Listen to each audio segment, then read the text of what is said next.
जी जी sir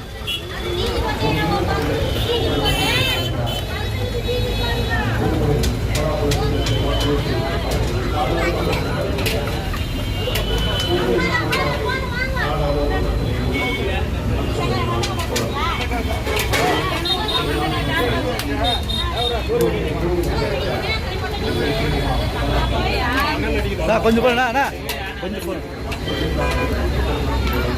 பாடி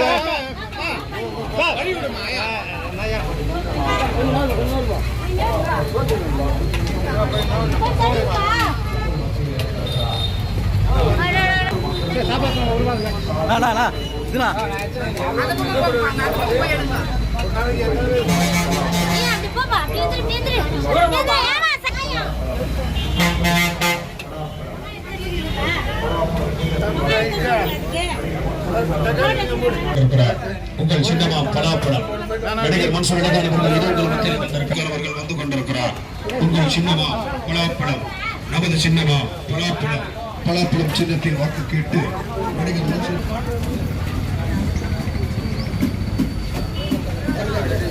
அலமேலு மந்தாபுரம் பகுதி மக்களை வந்திருக்கிறார்.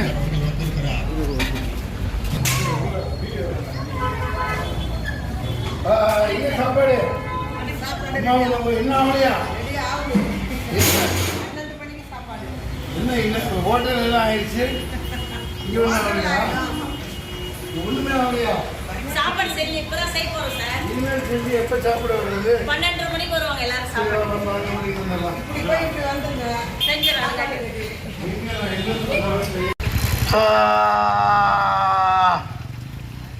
மலைகளை பார்த்தா மலையை பாதுகாக்கலான்னு வந்தா அங்கங்கே எரிச்சு விடுறாங்க. நைட்டு தெரியாதனமா மரங்கள், பச்சை மரங்களை எரிச்சிடுறானுங்க.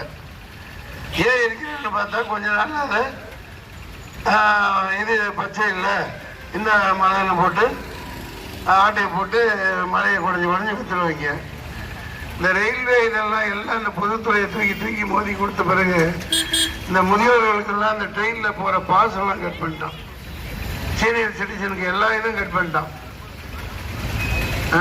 80 லட்சம் பேர் வடநாட்டுக்காரன் தமிழ்நாட்டில் இருக்கான். திருப்பூரில் அவங்களுக்கெல்லாம் ஓட்டு கொடுத்துருக்காங்களா என்னன்னு தெரியல. ஓட்டு உரிமை இருந்தால் எல்லாத்தையும் ரேட்டு வச்சு எல்லாம் துரத்தி விடுவேன் நான் வந்து. அதாவது இது வந்து அநியாயம். தமிழ்நாட்டுக்காரெல்லாம் 45-60 வருஷமாக கர்நாடகாவில் இருக்கான். தொடர்ந்து அங்கே இருக்கிறவங்களுக்கு தான் ஓட்டு கொடுக்குறாங்க.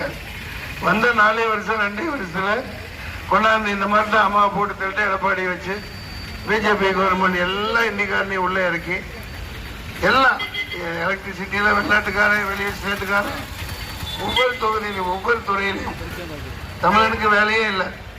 தமிழை குடிச்சு குடியார நாயாகி செத்து போகிறான். அவ்வளோதான். அதனால இப்போ மாற்றம் வரணும். நான் தனியாக நிற்கிறேன்.